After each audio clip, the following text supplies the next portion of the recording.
Hello and welcome to Last House in the Woods. And today we are exploring some more r/no sleep. It is still the Halloween season. Happy Halloween to all the new subscribers. Thank you for the support. Now let's get strange.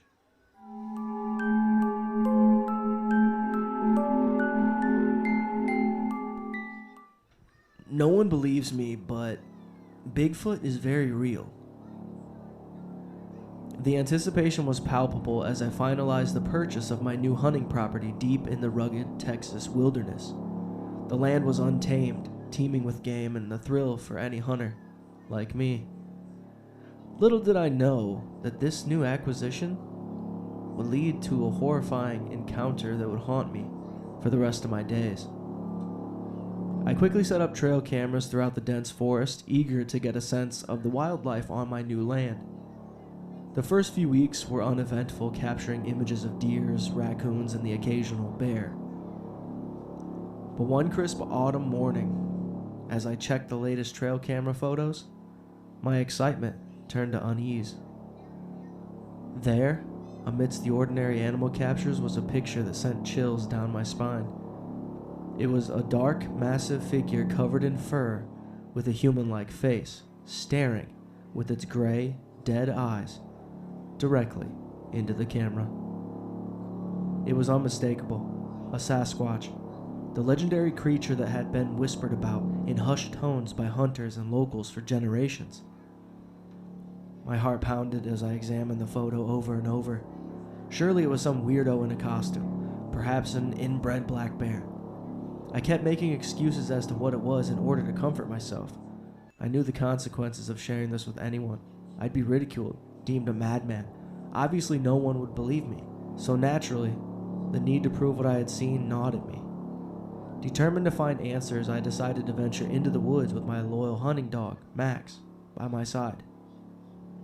The day was overcast, the forest eerily silent as Max and I hiked deeper into the woods. The anticipation weighed heavily on me. As excited as I may have been, I was terrified. Deep down, though, I figured I probably wouldn't even encounter it. Hours passed and the sun began its descent. Just as I had given up hope, we heard it, a low, guttural growl, resonating through the trees. My hand instinctively went to the rifle slung over my shoulder. I signaled for Max to stay close, but the faithful dog growled, his hackles raised. Suddenly, it emerged from the shadows. That familiar dark figure covered in matted black fur with piercing eyes that held a deep, primal intelligence. It was said, Sasquatch, and it had found us. Fear gripped me hard, and my heart raced as I raised my rifle, not intending to harm the creature, but only to ward it off. The Sasquatch, with a speed that defied its size, lunged forward, its massive arms closing around Max. My loyal dog let out a heart-wrenching yelp as the creature's grip tightened. I fired my rifle, but missed completely as the beast flew about the thick woods, carrying my buddy, Max, in its filthy grip. The world seemed to slow as I watched in abject horror as Max was being torn apart by the monstrous beast. The Sasquatch's eyes bored into me, an intelligence in them that sent a shiver down my spine. With Max's lifeless body cradled in its arms, the Sasquatch turned and vanished back into the forest, leaving behind a shaken and anguished hunter.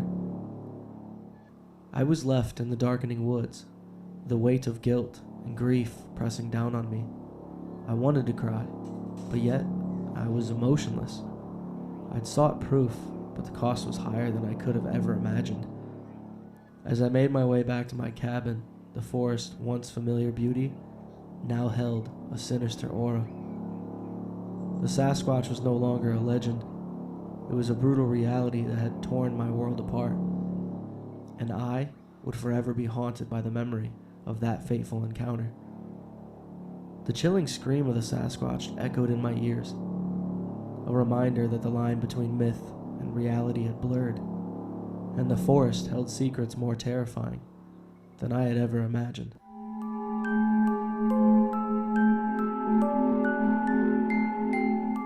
The clock strikes 12. Life in the digital age means a constant influx of apps, each vying for our attention. So when I noticed a new app named 12 on my phone one dreary morning, my initial thought was a forgotten download from a sleep-deprived night. The app's icon was unassuming, a black clock, its hands eternally pointing to midnight. Tapping it out of sheer curiosity, I was met with an abyss of blackness. A single chilling line of text surfaced. You are now bound. Await the 12th hour. I tried laughing it off, dismissing it as a silly game, or perhaps the result of a friend's prank. But the app defied deletion, resisting all attempts. A true oddity began that night.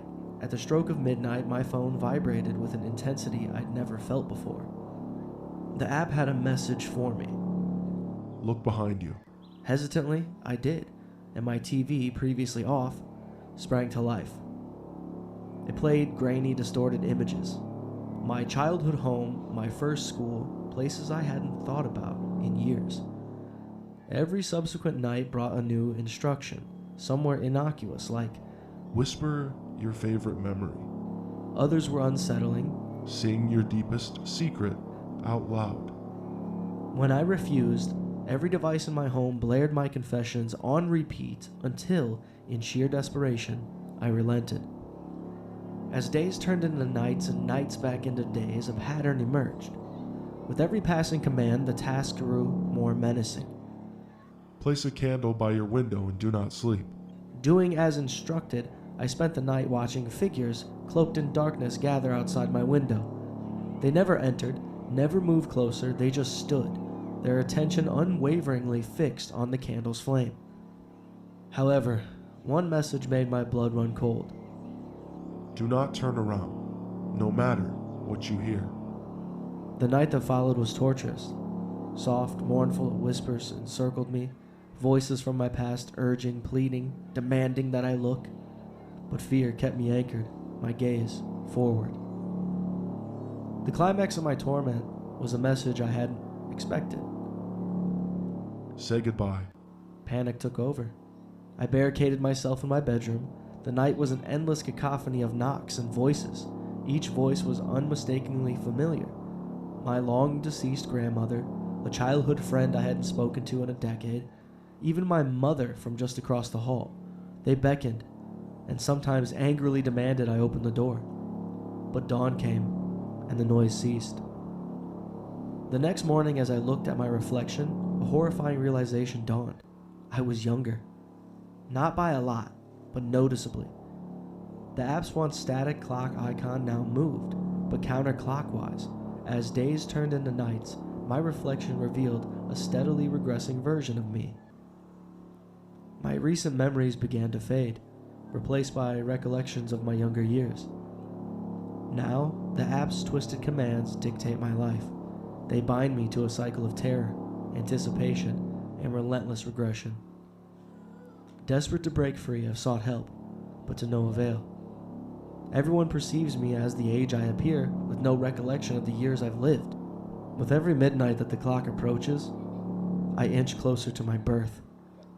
And as I pen this, I can't help but to wonder, when the clock reaches the moment of my birth, will I simply cease to exist?